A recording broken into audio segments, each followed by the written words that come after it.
Hello guys, my name is Sai, and I'll be helping you learn company law in the required amount of time.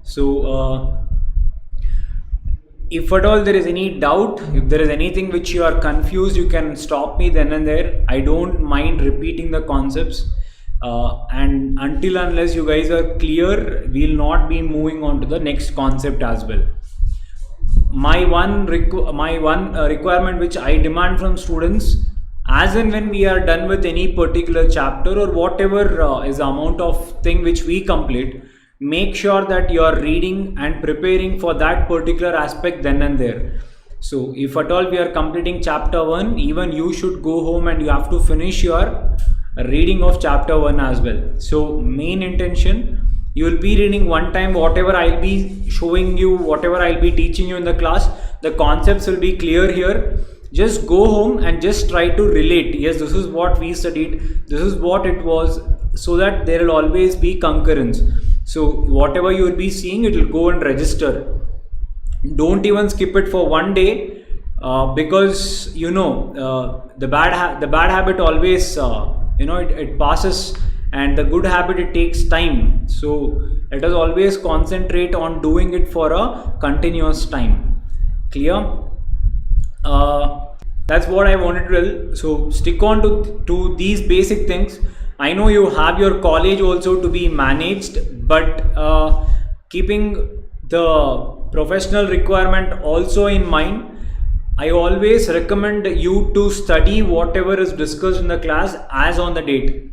Because the more you end up, you only if I start asking you questions on whatever we have already completed, then we will know whether the revision whatever is going on, is it sufficient or not. Yeah, you guys only you should only assess yourself. So always try to finish with the teacher and do as many revisions as possible. Yes, the minimum revisions which I tell to any student is minimum is 3. If you can do anything over and above that, it is well and good. But before the exam, it has to be 3, because the day before the exam it will be 1 more. So adding up, it will become 4. Till then, it should at least be 3. Done. So that is a requirement, and I'll also be giving you some set of questions. It can be practical, it can be a straight away questions. Maintain a book for a type of assignments only. So I'll be giving you 2 to 3 questions every day. I believe we'll be having the classes for 23 days, next 23-25 days. So imagine every day you're writing some 2 to 3 questions. Of course, it is always a self-assessment. I cannot check your notes from here, but I believe it has to happen by your own. So what I'm asking for is you guys write whatever the assignments I'm sending you. End of our particular subject, you would have maintained a good important points of 70 to 75 questions. Imagine before going to exam, you read all these questions and go. That itself will be a very good revision as well. Yeah, but what I request from all of you is, it has to be coming from your end as well. Because let us move towards self-appraisal than whatever I'll be assessing you and guiding you. I'll do whatever I need to do, but it has to come from your end as well. Let it be a reciprocal one. Clear? So for people who have already seen, whoever has already been in my class, maintain a good notes. Notes is something which will help you a lot at the nth moment for your revision, for your last second revision. This is something which will help you a lot. So do maintain a good notes. If possible, maintain 2 different color pens, because wherever there is important, wherever there is something which is written as note, make sure you write it in a different color. Whenever you're reading your notes also, that thing makes more sense. Yes, that is the only reason why we like animated movies more, because it is beautiful. Correct? The normal movie, it looks pale, but when it is colorful, drags your attention. The same logic, whenever you are reading it, it'll take your attention there, so that you will not skip anything. Done? All of you?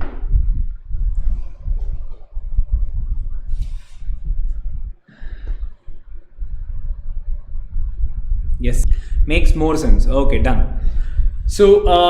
That's some intro from my end.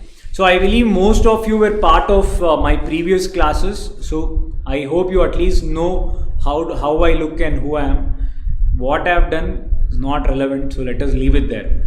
So let us start with your company law. Company law for CS profession. Sir, is it important? I tell you yes, in two ways. One, from your exam point of view, company law is very important. Why, sir? Because you need to pass. If you do not pass, you cannot go further. So obviously it's important. The second point of view, there are other laws also you study. So other laws you only know. By now you have seen so many things. There are hundreds of things you study. Those things, you finish your exam and you walk out of the class, you forget, it's still okay. I repeat, you read today, you go to your exam hall, you write your exam, you forget, it's still okay. I'm not telling you forget it. I'm not telling that. I'm telling you it's still okay.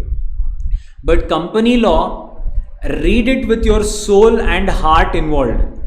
Whatever you're reading, remember one thing, these are your stepping stones. This is going to be your solid base. Your entire career revolves, depends, built everything on this particular subject called company law. Most of us end up working in this particular related topic. If at all we are going into a listed company, or if you are thinking of working in a listed company, then SEBI and all those things comes into picture. Even that becomes important. But if you are planning to practice, that is to have your own profession, not being dependent on anyone else, not being an employee, becoming your own boss, company law will be your most fetched topic, and knowledge and the work also, it will revolve around the subject, at least for 5 to 6 years, even after you complete your course. So if you ask me important, you take a call. I say it's important. Yes.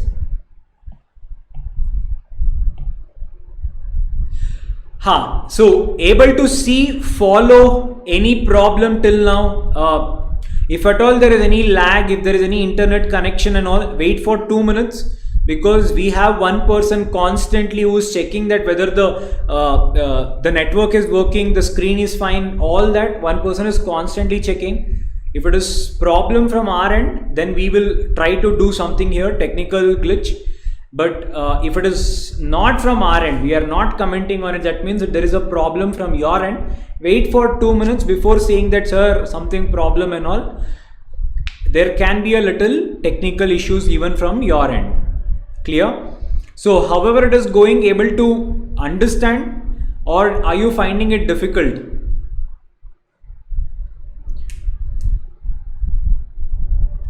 Able to follow? Nothing? Is there any are you finding any challenges, or is it going smooth?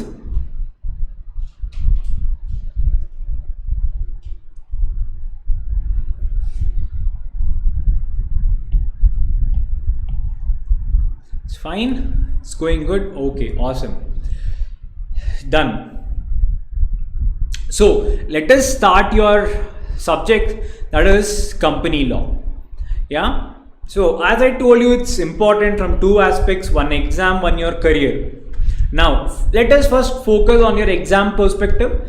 From your career perspective, as I always tell you in the class, I'll be giving you inputs, how it's going on in reality, how in real life these things are dealt, few real life examples, and then let us also stick on to your exam and your book based examples. Let us balance both and let us go. So this particular subject is divided into 3 parts. Part 1 is 50 marks and it has 14 units in it. Part 1, 50 marks, it has 14 units in it. Part 2,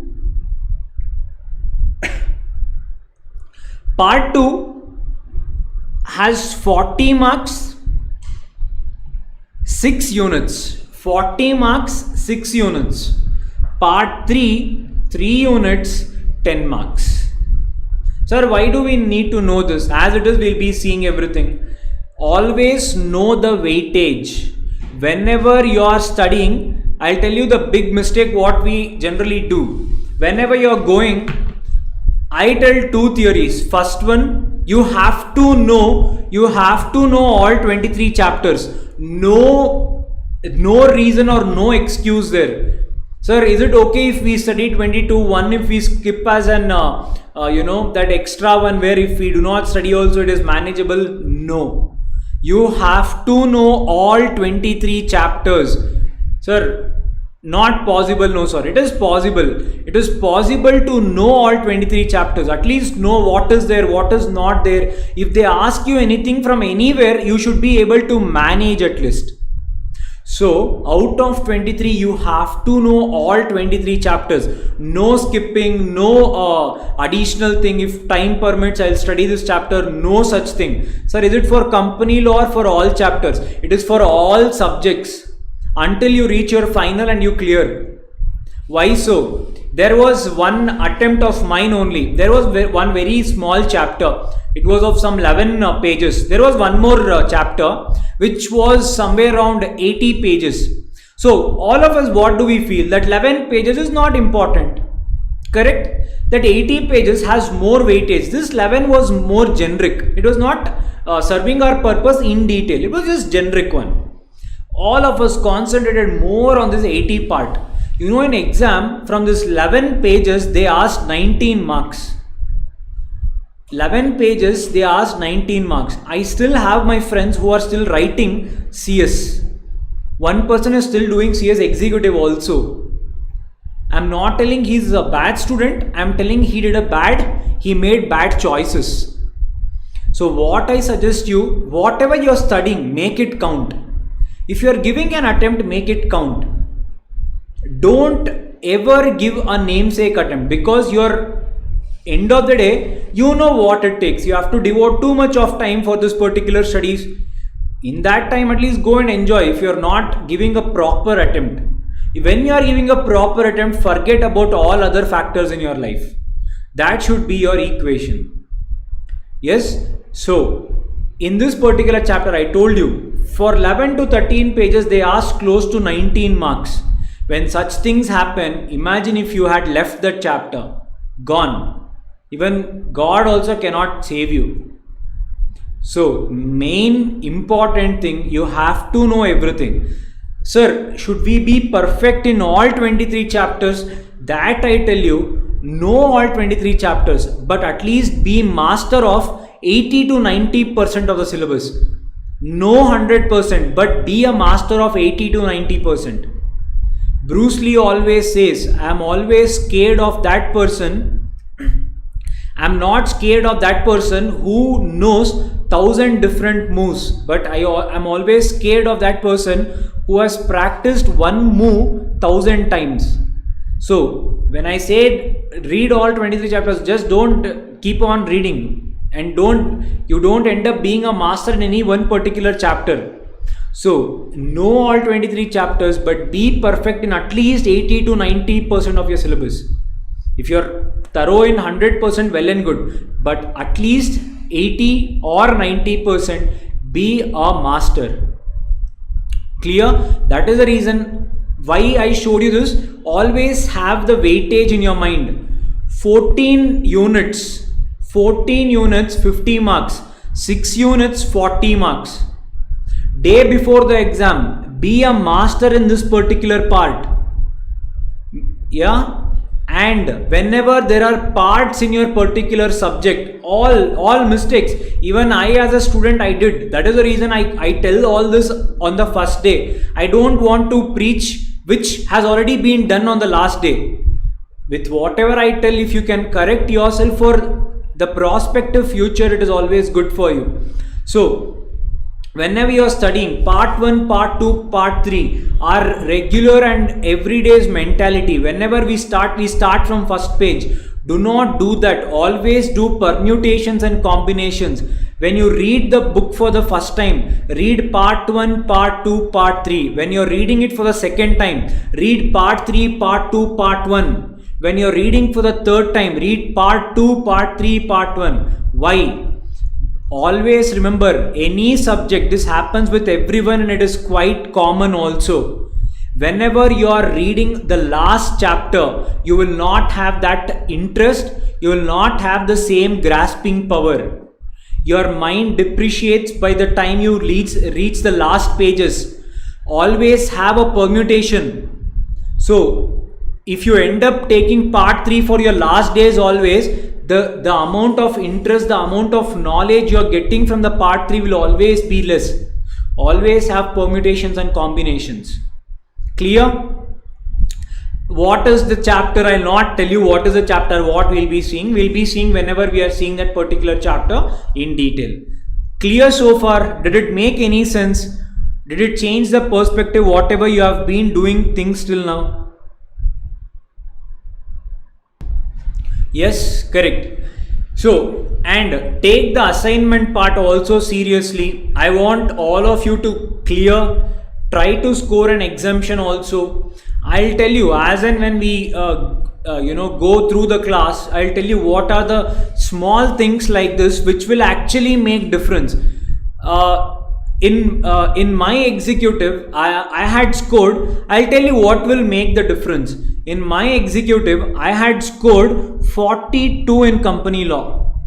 In my executive, I had scored 42 in company law. Okay, now stop having an opinion on me. A person who got 42 is coming and teaching us.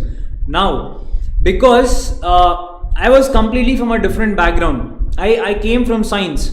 For me, law itself was a new thing. Forget about law. The commerce wing itself was a new thing. I didn't know anything in this particular wing. I didn't know how to see, how to write. And the biggest mistake I did, I was a person who thought I could solve everything. I cannot ask any person. Yeah. So no one told me, neither I asked them. It was equal blame. So what happened? I didn't know how to present my answers. I didn't know how to read. I didn't know what to mug up, what not to mug up. I didn't know what to not read, what not to read.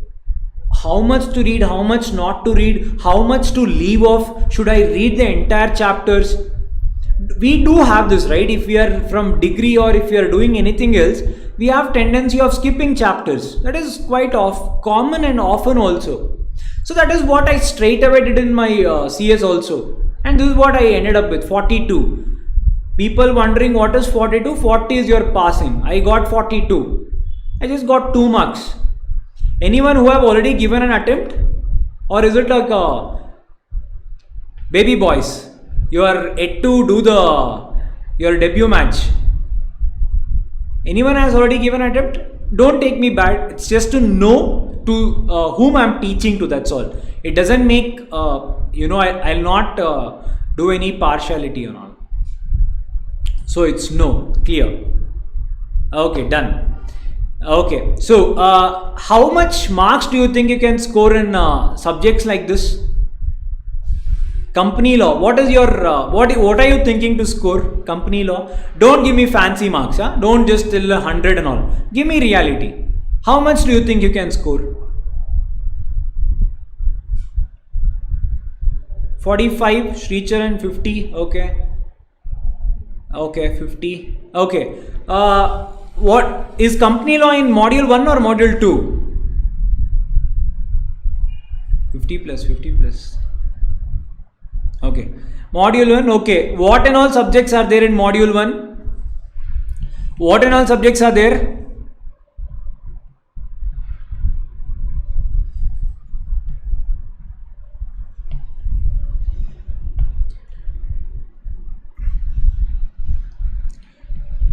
What are all subjects? No, huh? Yes. One is setting up.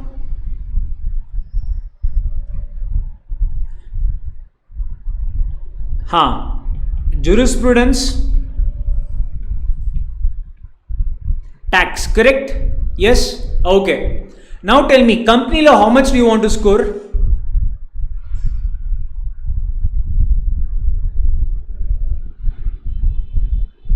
Company law, how much do you want to score? All of you said somewhere around 45. Can I take an average as 45? Yes, average. Okay, setting up, how much do you want to score?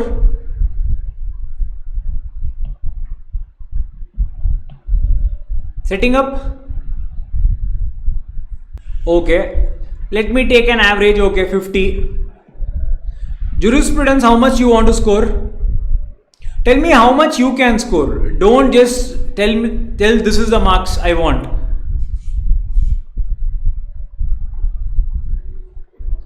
Okay, so 50 to 60. Okay, let me take it as 55.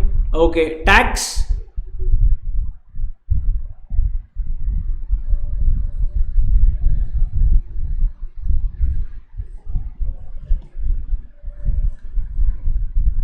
$50 to 55, 55, 60. Okay, let me take 55. Make sense? Okay, now when I add up, what is the total? This comes to 110. This comes to how much? 95. Effective result, how much? How much does it make? 205. Yeah, getting the point? Now take your, I asked your dream marks. I did not even reduce your dream marks. Even if one subject, even if one question makes difference, are you getting the seriousness? What will be the impact? Even if one paper doesn't go as you wanted it to go, this will be the net result. 50% aggregate is always a biggest challenge. That is where the additional things comes into picture. You write, you read. What other things will make the change are these additional things. All of us read and go. All of us write. But what are those additional things which makes difference is this which increases the marks, chances of scoring. Yeah. 42. When I got in my attempt, I absolutely had no idea on how to write, how to present, literally nothing. A generic normal degree brain person went and wrote this particular subject, that is company law. This is what I got. And then after doing my own research, after meeting people, after asking for inputs, after taking certain photocopies, after doing all this, after correcting my mistakes, I wrote company law NCS professional and I got 70 in my final. So I'm not telling you something which I have not done. I'm showing you a path which I have already traveled, and I know the mistakes which we do. It applies to every theory paper. Yes, so the one mistake which I was always doing was this. Whatever I told you, part 1, part 2, part 3, the 22 and 23 chapter, so we'll be so exhausted, we'll actually leave it off. We'll just, I know this, it's okay. Even the institute places those chapters only with less weightage. The pages will be very less. The last chapters, always see. It will be, that is how it is. Even you think it is not serious. So we end up on the last chapters always. This makes difference. Getting the point? And assignments, always practice writing. Always know. We will always fall short in time in theory papers. Always. Maximum times it happens. Yes, so writing is always important. That is the reason I'm telling you, maintain 2 books. One, your notes. I don't know, I believe if at all you were part of my class, I always insist on notes. Have your notes. I will simplify the language as much as possible. It will be very easy for you to revise the syllabus before going to the exam, or whenever you want to quickly revise to your particular subject. You can revise by looking at your notes in a very small amount of time. Yes, so practice all this. Let us all hope for a positive result. Yep. So said that, let us start your first chapter. So let's start your first chapter. First chapter is a generic one, Introduction to Company Law. So here we'll be seeing what are the basic steps which you have already known or you would have seen in your foundation. What are the characteristics of a company, or what is this the separate legal entity concept and all, lifting of corporate wheel, all those things which you, if you are from foundation, you would have seen it, at least a pinch of it. That is what you will be seeing in the first chapter. Before actually knowing the law, it is always good to know what we are always studying. So the first one is always an introduction. With that we'll move up the ladder. So the first one is Introduction to Company Law. So what is company law? Is it a new concept or is it an old concept? Is it something which happened in a recent time, or it happened in a time which was time immemorial, which we can relate back, and it was also depending on the circumstances of how India was being formed? Did company thing come into picture only after India was formed, that is after independence, or was there any law even before that? How did it all happen? Who came up with this?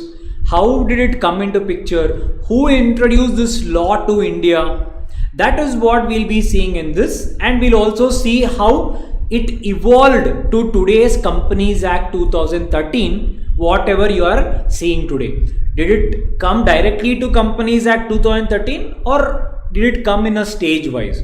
So that is what you will be seeing in this chapter. That is the intro of this particular chapter.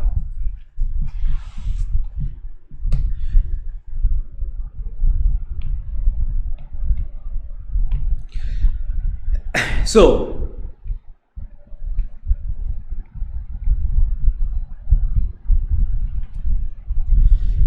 the word company,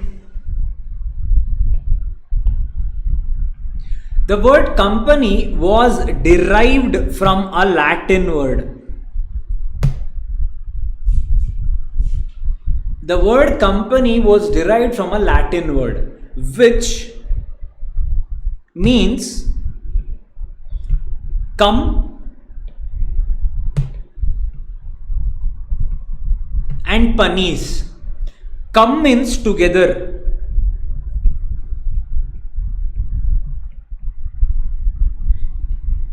Panis means bread, or basically you can treat it as food. So the actual meaning of company is where people come together, they earn some fruit and they have it together, was ideally the meaning of company, where people come together, they start earning their food and bread and they will consume it, was called as company. A association of people coming together, and they earn some business, they do some business and they earn some money, that is bread, basically food, and you have it together, was ideally how the word company was derived. Yes? Okay, just to know what the company word means. Now, sir, how we got to know what is company? Tell us one thing, how did the word company come into India? How did it come? Did we start it on our own, or was it there? Who introduced us the concept of company? Obviously, who? Who introduces the concept of company?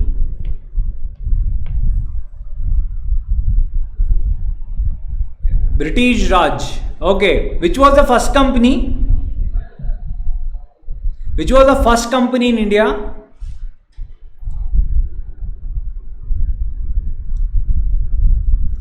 East India Company. Awesome. Yes, exactly. So the first company to come into India was East India Company, which was established based on the British law. There was a company formed which was also called as the charters, which were made by the kings and queens. It was made, and that company came and it did business in India. And an interesting fact, they used to do all the administration there, but there were certain aspects which they couldn't take care in British. So you know what they did back then? I'm talking about 18th century. Back then, British could not handle every work in their country itself. They started outsourcing work. I'm talking about 18th century. And that is how their work was being carried out in India. They came here to do business. Their business was being done here. Outsourcing was being done. They were taking the materials, they were taking our all the precious stones and all whatever gold and jewelry we had. They did all mining, all everything possible. Even today there are two set of people who, one of the people say that we should be thankful and grateful to them, because whatever we are today, the way we are today, it is because of them. That is one set of people's opinion, because if they were not there, the first the railway line was laid by them. The railway line in India was laid by them, and that is what is the most cheapest way of transportation even today. Yes, the second set of people say that they did all that, but the reason to do all that was only to loot. Back then there were only few sea routes. So from here to British it has to go through a sea route. But internally, how will you move the goods? To move the goods internally, they made sure that the entire country is connected. And that is how we got our India railways. Yeah. So if you look at a positive end, yes, we got something. If you look at the negative end, we lost too much for whatever we got. Yeah. That was irony, but yes, we have to live with it. Now, okay sir, they came into India, and then what happened?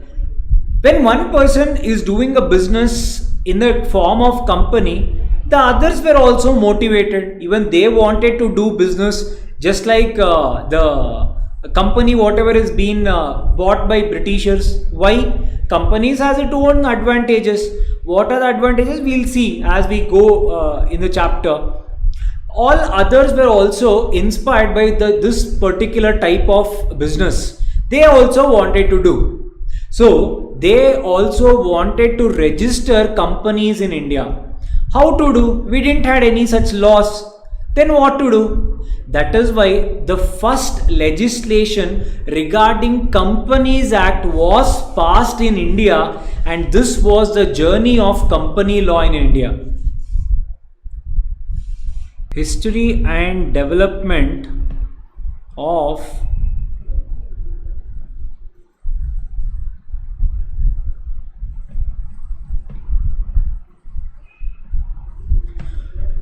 company law in India. So how did it all happen?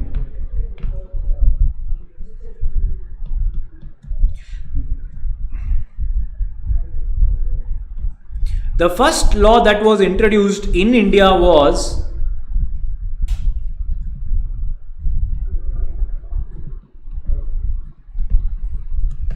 Companies Act 1950. This was the first law which was introduced in India.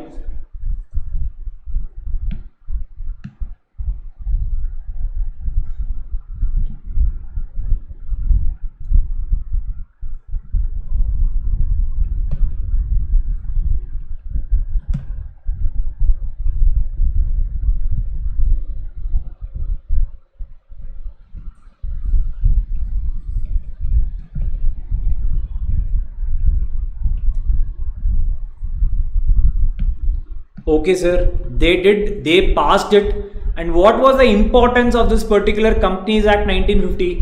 What difference did it make in India?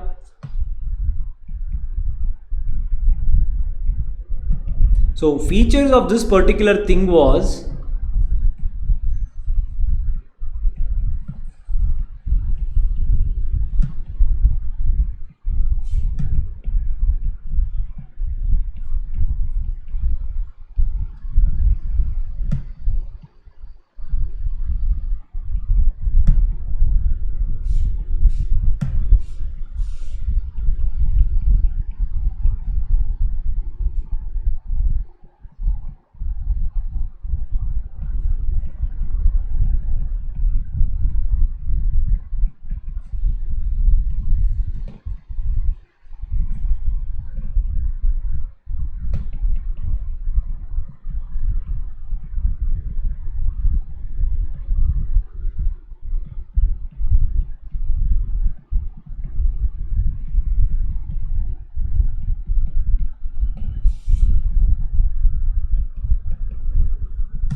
So it introduced the concept of separate legal entity. First of all, it introduced the concept of registering a company in India, and then came the two main features of company. One is separate legal entity, the other one is limited liability.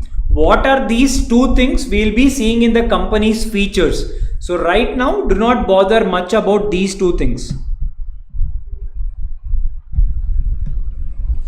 Yes, we'll be seeing that in detail.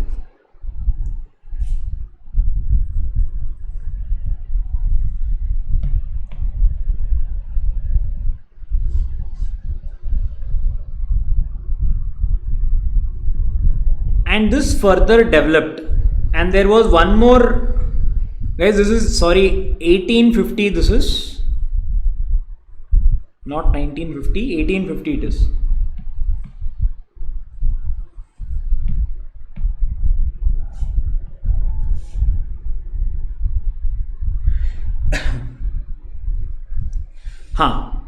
You can write it this way. In 1857, there was one more amendment which actually introduced this concept. So you can write it under this only, instead of writing it there. We can introduce as a concept here. When actually the company concept was introduced in India, there was no concept of limited liability. The act kept on amending. When 1857, they made an amendment and they introduced a concept of limited liability for a company. So for that 7 years, there was no limited liability. All the companies were unlimitedly liable. So in the year 1857, they also introduced the concept of limited liability to the companies. Okay, sir. Next one.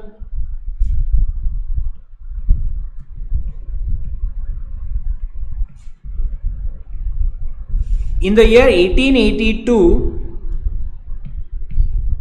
there was one more amendment.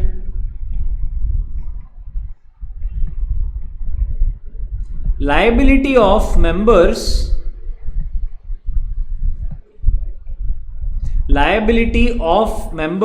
was limited. Sir, this we already know.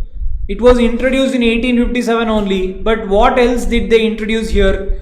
Liability of members was limited, but it said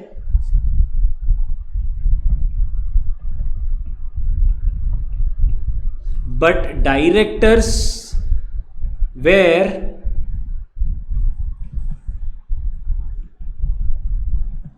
unlimited liability. The directors were unlimitedly liable. So why, sir? Because they were the decision makers. The law said shareholders just take the shares, members just take the shares in the company. They are not into administration. They do not take decision. It is the directors who are taking decision. If he is not taking a right decision, then let him suffer. So the members were not unlimitedly liable, but the directors were unlimitedly liable. Okay. What does this unlimited liability? All that let us see when we are doing the characteristics of the company. Yeah. But on the face of it, I hope you know what is unlimited liability, separate legal entity and all.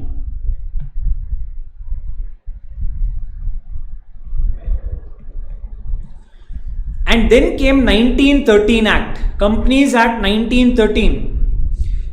In this particular year, they introduced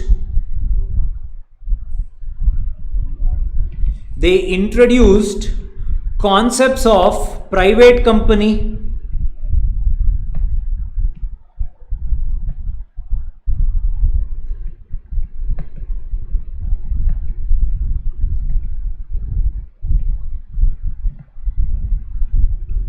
not for profit company. What do you mean by not for profit company? Today's date it is popularly called as Section 8 companies. Companies incorporated without a motive of having profits in them are called as not for profit company. They introduced such companies as well. And they first time introduced the concept of annual general meeting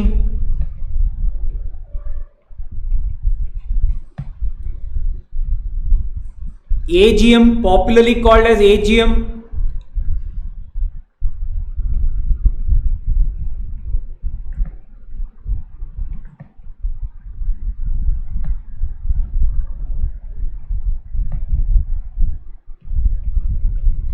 Extraordinary General Meeting. Today's date called EGM. That was also introduced. They also introduced something called registrations of charge.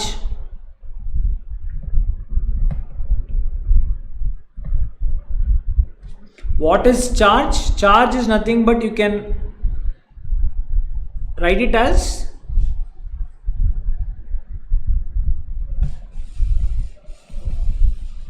collateral or security.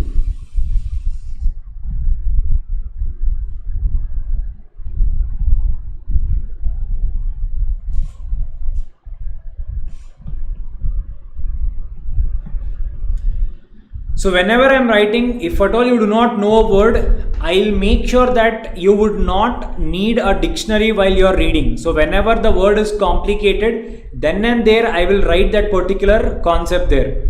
And guys, one more thing, if you are not able to go with the pace, tell me to stop. I'll stop, you can copy and we can move. Yeah, first class, it takes time for me to know your pace. Same way, even you will take time to know the speed we are going. Make sense? You're able to copy and able to move, or you want me to pause?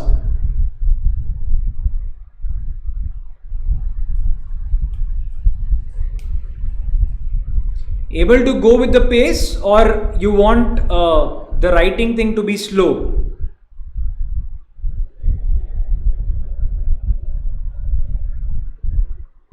Yes? Okay.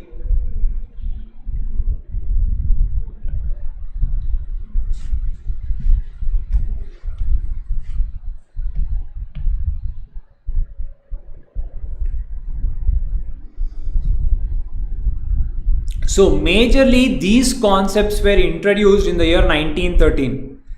So this is there in your syllabus. Important, not important. It is always, I'll never comment on is it important or not important. I rather believing in simplifying. So just know the gist what had happened. Just take the important things instead of leaving the entire thing. At least know what happened when. It is easy, and also it makes difference from your exam point of view. Yes? For people who have already seen the textbook, you will know whatever we are writing.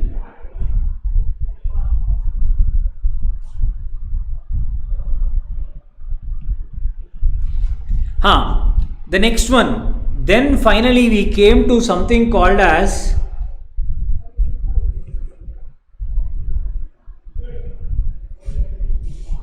Companies Act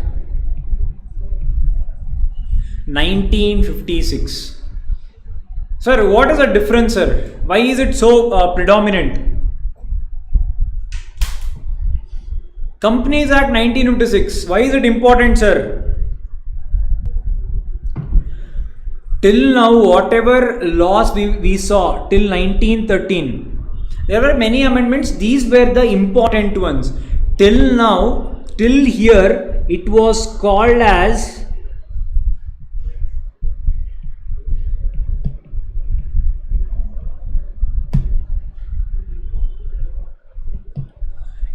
pre-independence. So the first time we are coming into post-independence era, what was actually passed in our Indian Constitution, Indian Parliament, that was Companies Act 1956.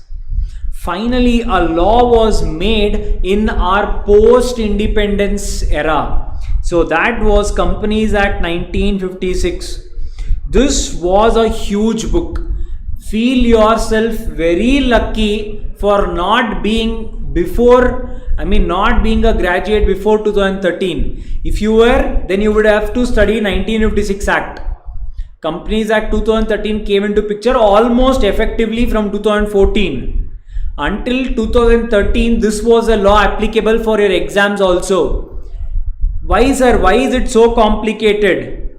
It was not complicated. It had 658 sections. It had 658 sections.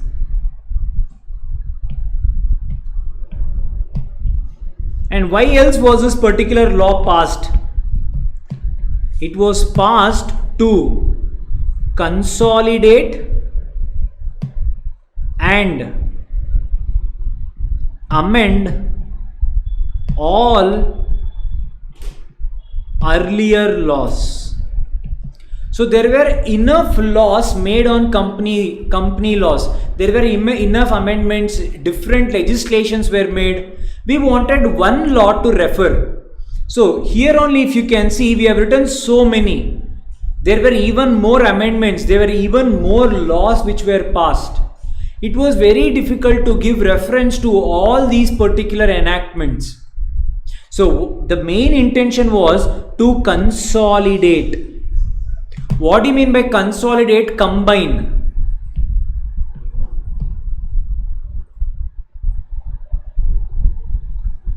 So whatever were our previous laws, we had to combine it. Sir, if we combine, we can just attach everything and make one book. No, sir. Also, it had to amend with our changing economy. We had moved a long time. Today, India's situations were different. So we had to amend them as well. And that is the reason Companies Act 1956 was passed.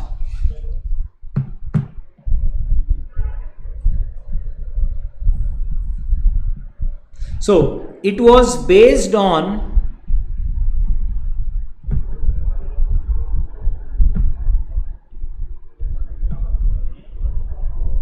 recommendations of Bhabha Committee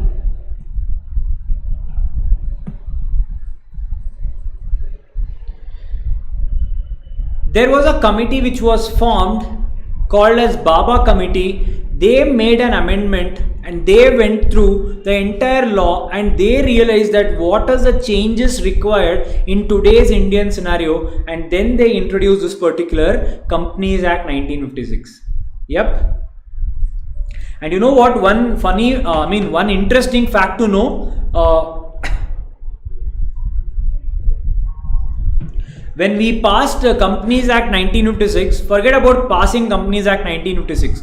When we got independence, that is your 1947, when we got independence, as on the date of independence in India, there were already 15,000 companies in India.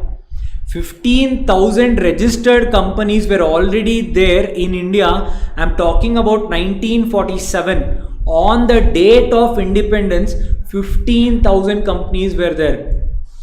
Are you getting the point why this was becoming serious as the time passed?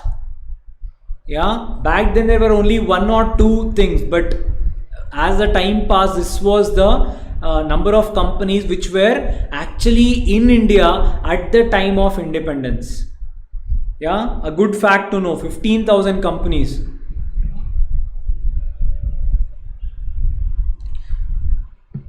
Sir, okay, why this particular thing was passed? One objective we saw, to consolidate and to amend the earlier laws. And what else was introduced here?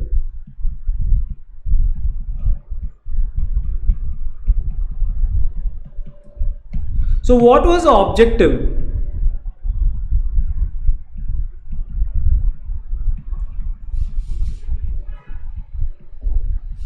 Fair disclosure of matter in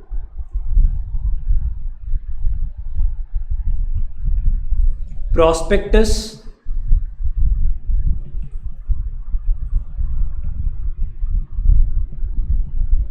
disclosure of financial statements,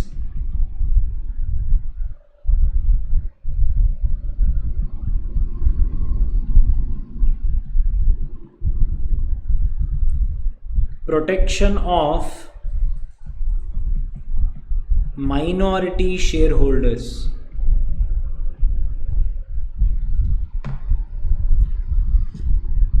So what was the main objectives? There were many, but the predominant ones were this.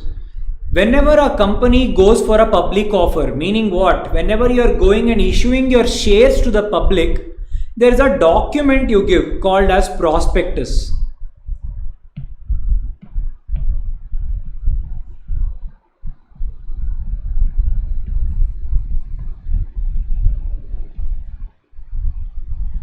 Issued at the time of public offer. So just like when you join your college, they issue a prospectus. After seeing that only, if you like, you will join the college. If not, you will not join the college. The same way, when a company is coming for a public offer, they give you a document for you to read, for you to go through. If you like it, you invest in our company. If you do not like it, do not invest in our company. So the companies, just to get the money from the public, they were putting something, some nonsense details and all in prospectus. The details were true and few were just vague. They were not true. They just said we had this much amount of profits. In reality, they didn't have. So first time the law said there should be a fair disclosure. You cannot put anything and everything in the document you are issuing it to the public. The document which they are referring and taking a decision of whether to invest or not should be genuine. The second one, you have to disclose your financial statements to the government. So financial statements, balance sheet, P&L, all this should be disclosed to the government, only based on which I will know how you are acting, how you are functioning. Third one, to protect the minority shareholders. What is this minority? For example, if you go and invest in any company, if you go and invest in, say for example, Infosys, yeah, me, you and people like me, we hold only little percentage of shareholding. The majority will be held by banks, mutual fund, the actual owners only. For example, Narayan Murthy, Sudha Murthy, their children. Now, don't you think we as the equity shareholders are the actual owners? But our one vote and two votes, do you think it makes difference in the corporate scenario? This 1%, 2%, will it make difference? Or say 10%, will it make difference? When 90% is on the other end, you are only having 10%, will it make difference? They were doing whatever they wanted. Even though you were voting on it, you never used to win. So first time the concept of minority shareholders came into picture. All this you will be seeing in detail. Just that we are seeing what were the concepts introduced. This is only your entire company law. Yeah, we will be seeing everything in in bit by bit. So this was introduced in the 1956 Act.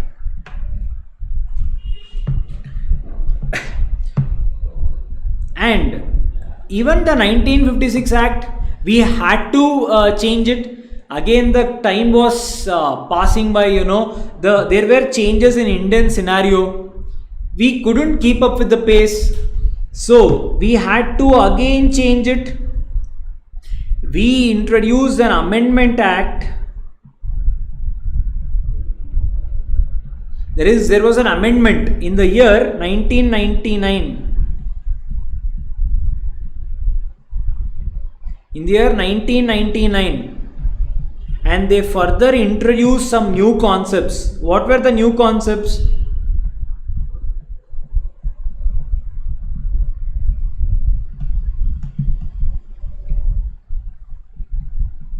Issue of sweat equity shares,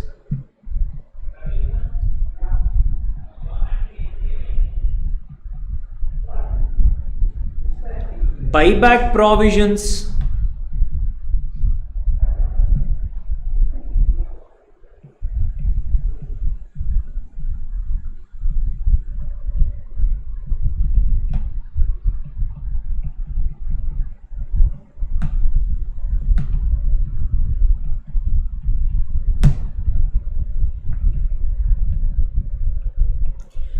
Investor Education and Protection Fund. All these concepts were introduced in the Amendment Act 1999. Sweat equity shares, which is given to employees to appreciate their effort. They would have done something good to the company. So how will the company show its gratitude? By allotting certain shares to them. Buyback provisions, you all very well know. To buy back your own securities from the market, that was introduced. Investor Education Protection Fund, we'll be seeing this in detail when we are dealing with in the next chapters. That particular thing, have it on a hold.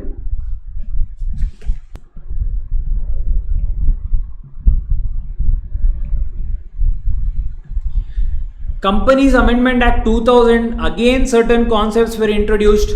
What is the minimum paid up capital required for registering a private company? What is the minimum paid up capital? Private company.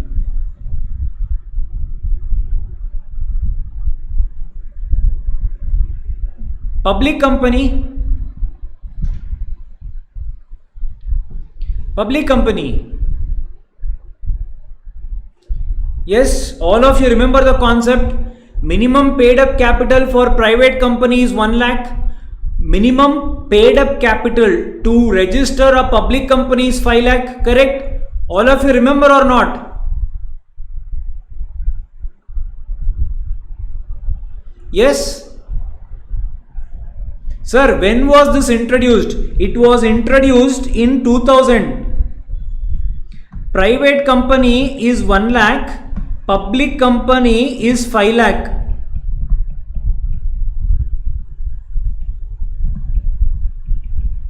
Minimum paid up capital. Okay, sir. Now, rest of you, do you remember or not? Minimum paid up capital. No, you don't remember. At least in setting up it was there. These limits are not there as on today's date. In Companies Act 2013, they have amended it. It is no longer there. If you see the section, it says the minimum paid up capital shall be such amount which as may be prescribed. The amount is not prescribed, it is 0. Sricharan, you can never say 0. Why, sir? Can you open a company without even subscribing to 1 share? How? No, I didn't understand yes and no. There should be at least 2, minimum 2 shareholders required, correct? Forget about the face value, but shares at least, what is the minimum number of members in a private company? Minimum number of members, come on, use your brains, come on.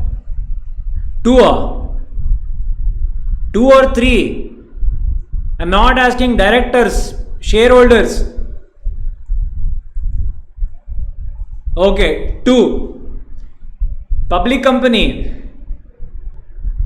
7. So, what is at minimum? What will they take? Won't they take at least 1 share each? So, minimum paid up capital is not 0. They have said that it is such amount as may be prescribed, but the limit is not prescribed.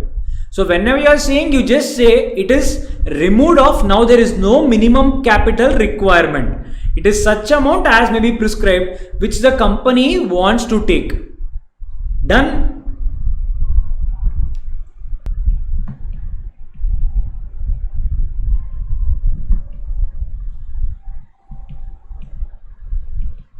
We'll just see this one concept and let us take a break. Yeah?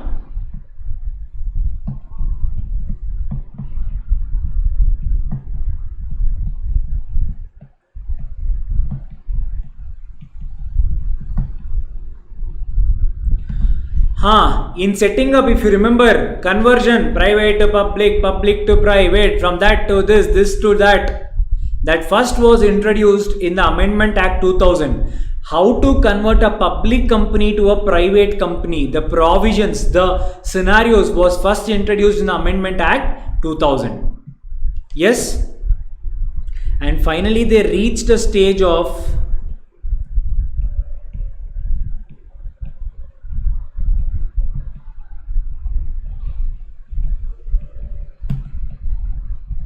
Amendment Act 2006, in which they introduced the concept of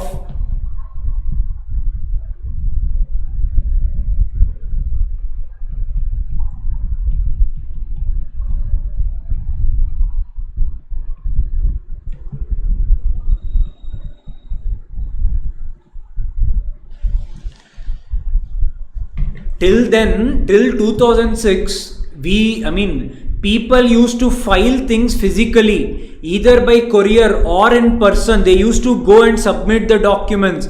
It used to take months to even open one company. 5 to 6 months used to pass just to open one company. That is when they wanted to shift towards electronic filing. From physical to electronic came into picture in 2006. So today your entire work is in computer. No physical documents at all. Everything is online, electronic. Yeah. So that was introduced in 2006, and the first time the concept of DIN was introduced. What is DIN? Director Identification Number. I would have also told you who holds the first DIN. As on today's date, I think somewhere around 10 lakh is the number going on. Remember, so today's date is somewhere around 10 lakh, the number going on. Yeah. So the first, so what is DIN? DIN is nothing but Director Identification Number.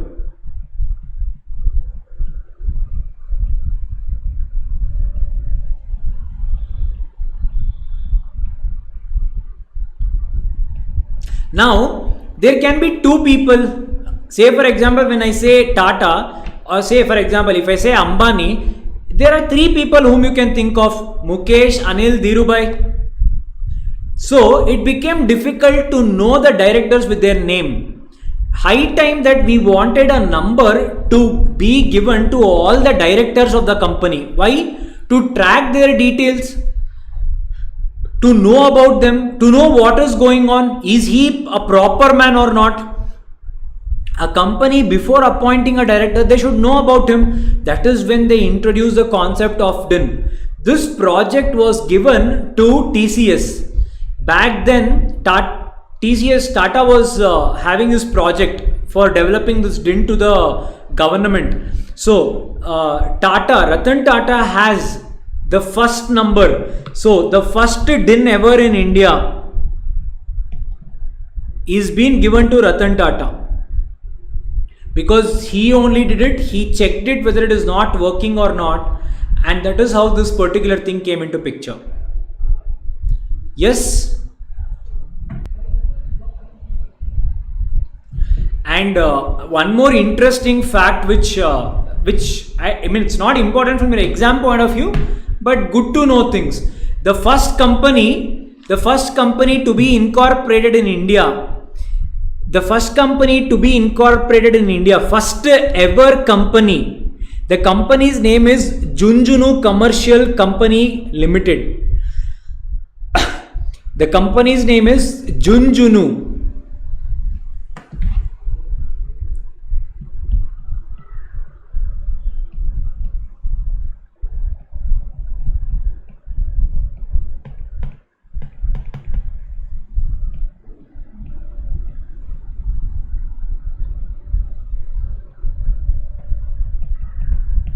This was the first company ever incorporated in India. Incorporated in the year 1857. 1850 the law was introduced in India. 1857 the first company ever made. Sir, is it still active? No, it is no more active. It has been dissolved. Winding up. Yeah.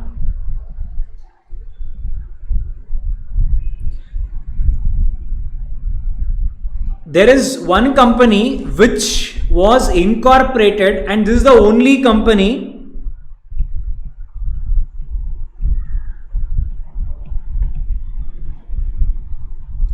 Chevlot Agro Industries Private Limited. This is the company which was incorporated way back then and is still active. This was incorporated in the year 1863.